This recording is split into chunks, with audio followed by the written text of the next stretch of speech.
Pendant un an, j'ai fait le tour du monde. Maroc, Espagne, Pays-Bas, Canada. Pour questionner, constater et enquêter sur ces pays qui ont choisi la légalisation.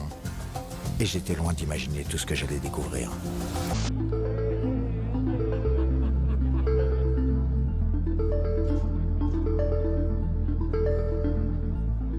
Ça peut être une bonne chose pour réduire le trafic, a priori.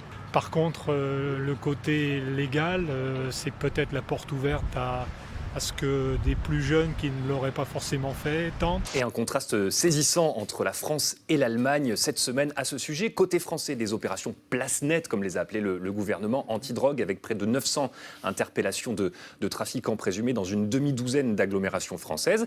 Et puis côté allemand, dans le même temps, l'Allemagne légalise l'usage du cannabis. Devant une feuille de cannabis géante, ces Berlinois veulent marquer le coup. L'usage récréatif du cannabis n'est plus illégal dans leur pays. De quoi réjouir les quelques 4 500 000 consommateurs que compte l'Allemagne. Les Allemands de plus de 18 ans peuvent désormais posséder sur en toute légalité 25 grammes de cannabis et cultiver 3 plants maximum par foyer. Il y a certaines personnes qui ont plus de prédisposition à être dépendants que d'autres. Donc je pense que les avantages ne sont pas énormes. Moi j'avoue que je suis une consommatrice occasionnelle. Il faut se responsabiliser, peut-être il faut juste encadrer l'âge, ce qu'on peut acheter, la quantité. Je pense que cela m'apportera un peu plus de liberté.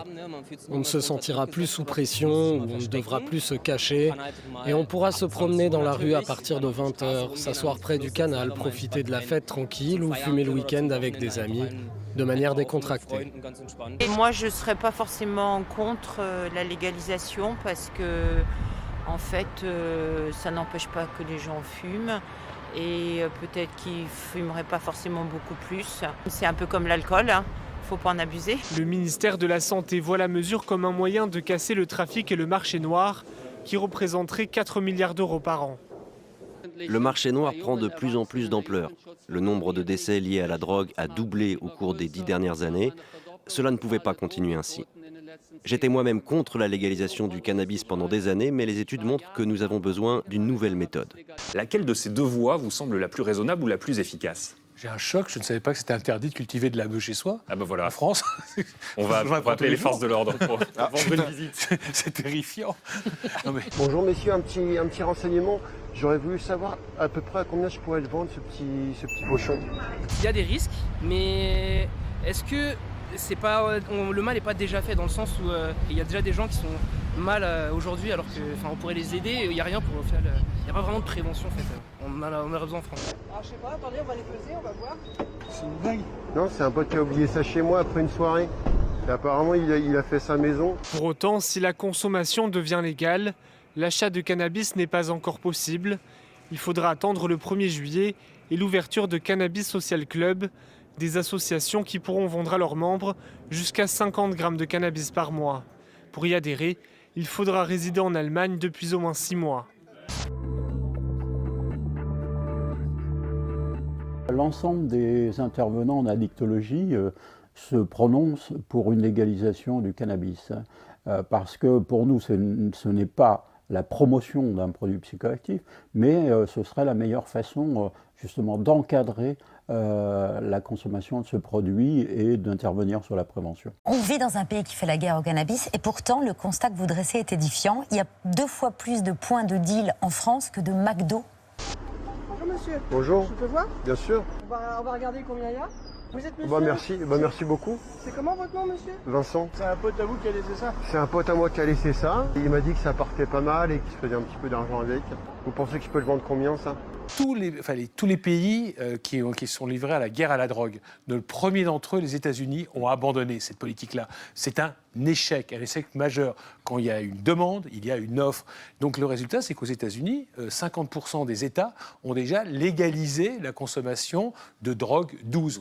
Mais on n'a jamais parlé de prévention quand on sait qu'on a 6 millions de consommateurs aujourd'hui en France déclarés. Dont un tiers de moins de 25 ans. Et alors qu'on sait, c'est documenté, on le voit d'ailleurs dans notre série documentaire avec la dictologue Laurent Carilla, qu'entre 11 et 25 ans, les effets de la consommation du cannabis sur un cerveau en formation a des effets irréversible. En Europe, c'est le même mouvement à peu près partout, le Portugal ayant été le plus loin parce que lui-même ne pénalise plus la consommation de drogue dite dure, mais se concentre sur le trafic de drogue dure, parce que le reste, ça ne sert à rien. C'est une bonne question. Hein. Et votre copain, là, il habite où, lui? Je connais même pas son vrai nom. Il a juste un surnom. Ouais, c'est comment son surnom? Le cuisinier. Le cuisinier, d'accord. Apparemment, il a un four qui est excellent. Le problème de la question de santé publique, elle est très importante dans ce documentaire. Vous allez notamment à la rencontre d'une addictologue qui s'appelle Hélène Donadieu, qui vous explique qu'elle a des patients qui ont en moyenne 13-14 ans, mais les plus jeunes ont 11 à 12 ans seulement et ils sont déjà addicts au cannabis. Ça les rend asociaux, en échec scolaire, ça les détruit. C'est ce qu'elle vous dit. On est déjà dans une consommation de masse de cannabis. C'est plusieurs millions de personnes qui fument du cannabis régulièrement. Il faut sans doute passer à un autre schéma pour lutter contre les effets du cannabis dans la population. Il y a toute une chaîne qui se crée à travers l'addiction qu'on peut avoir au cannabis. Je ne veux pas faire le malin, mais c'est vrai qu'une partie de l'addiction qui vient du cannabis vient du tabac dans lequel on le mélange. On sait l'addiction qu'on a pour la cigarette et ça fait partie de cette addiction. Le problème véritablement avec le cannabis quand on le fume jeune, c'est qu'il affecte le cerveau. Le ministre de l'Intérieur, Gérald Darmanin, pour lui, légaliser, ça reviendrait à capituler face aux trafiquants. Je répète qu'il y a eu 1 millier de points de deal supprimés depuis plus d'1 an. Il y en a encore 3 000, donc il y en a encore beaucoup. Il faut beaucoup se battre. Un point de deal, c'est entre 40 000 et 50 000 euros d'argent liquide dans le nord de la France. Donc c'est beaucoup d'argent. Il crée des connexions qui n'ont pas lieu d'être. Il crée des connexions qui n'ont pas lieu d'être et surtout n'importe quoi de nocif qu'un enfant peut ingurgiter avant sa formation est nocif, évidemment. Excusez-moi, mais... Qu'est-ce qu'il y a? J'ai du mal là. Pourquoi vous êtes venu nous voir avec ça? Pourquoi? Vous savez que c'est interdit quand même. Que c'est interdit, comment ça? Bah ça c'est interdit à la consommation ça. Ah mais pas du tout. Bah ouais, c'est quoi? Bah c'est du chocolat. Et donc en France, on s'enferme dans une politique qui est un échec partout et qui n'empêche évidemment pas la consommation. Je vous rappelle que la France est le pays du monde où les gens reconnaissent le plus consommer de cannabis. Je veux dire, alors si on juge le succès d'une politique effectivement à la consommation, je dirais que M. Darmanin ferait bien de démissionner. Donc on vous informe sur le sucre, on vous informe sur la cigarette, on vous informe sur l'alcool. Pourtant, un des produits qui est le plus présent, vous dites il y a plus de points de vente que de McDonald's, je ne sais pas, mais en tout cas il y a plus de gens qui consomment du cannabis tous les jours que de gens qui mangent du McDonald's, ça c'est sûr. Donc il faut, à bout d'un moment, on vous prévient sur la malbouffe, pourquoi on ne nous prévient pas sur ce produit qui est là, qu'on le veuille ou pas. Le problème, c'est que si la répression marchait, il n'y aurait pas de cannabis dans les rues. Et en tout, plus de 1300 interpellations, si l'on prend vraiment toutes les opérations Catherine Tricot de ces derniers jours. On a l'impression que c'est un puits sans fond, ces enquêtes contre les trafiquants de drogue, et en même temps, relâcher la pression, comme le dit le ministère de l'Intérieur. Est-ce que ce ne serait pas laisser le terrain? Alors, on peut parler de criminels, ceux qui ont du sang sur les mains le soir tard quand ils fument un pétard, pour reprendre la formule maintenant consacrée de Dupond-Moretti, du ministre de la Justice. Mais au bout de la chaîne alimentaire, on a des addictologues qui disent « Attendez, ce sont des malades, il faut les soigner. » Bon, déjà, on a plus de 4 millions de Français qui déclarent consommer régulièrement du cannabis. Donc de toute façon, une loi qui est à ce point enfreint de façon systématique à quelque chose qui ne tourne pas rond. Donc on est bien obligé de s'intéresser au sujet. Deux pays plutôt semblables, comme l'Allemagne et la France, prennent des voies différentes. D'un côté, on affirme que la répression est la seule solution, et de l'autre côté, on essaye de contrôler la consommation et de l'encadrer par la loi. Ça fait 50 ans à peu près qu'on fonctionne sur la guerre à la drogue. Les succès ne sont pas là. Donc le fait de prendre une autre voie, comme le font les Allemands, devrait nous interpeller. Non mais c'est incroyable d'être à quelques heures de vol et de voir des usines entières, mais où ils produisent 1300 tonnes par an. Tenues par des anciens dealers qui étaient dans le commerce illégal, qui aujourd'hui gèrent ces fameuses usines qui font des millions d'euros. C'est complètement hallucinant de voir ça, et quand on rentre à Paris, quand on rentre en France et qu'on veut fumer, on se dit qu'on est un criminel, on risque 1 an de prison. Le tétrahydrocannabinol, THC, c'est ça qui modifie l'état de conscience et qui rend high. C'est la molécule recherchée dans le cannabis récréatif. Elle ne s'active que lorsqu'elle est brûlée, fumée ou cuisinée. Les effets psychoactifs du THC sont occasionnés par l'association de la molécule avec les récepteurs CB1, localisés dans les zones spécifiques du cerveau. De toute façon, il y a une demande. Il faut arrêter avec ça. Il y a une demande.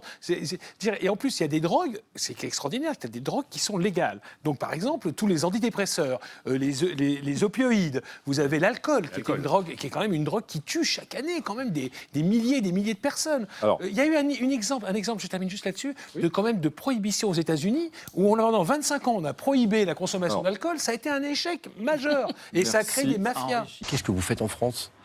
Vous avez légalisé, vous avez donc aboli la peine de mort, vous avez inscrit l'IVG dans la Constitution, mais pourquoi vous n'ouvrez pas le débat sur la consommation du cannabis alors que vous êtes un des pays les plus gros consommateurs en Europe?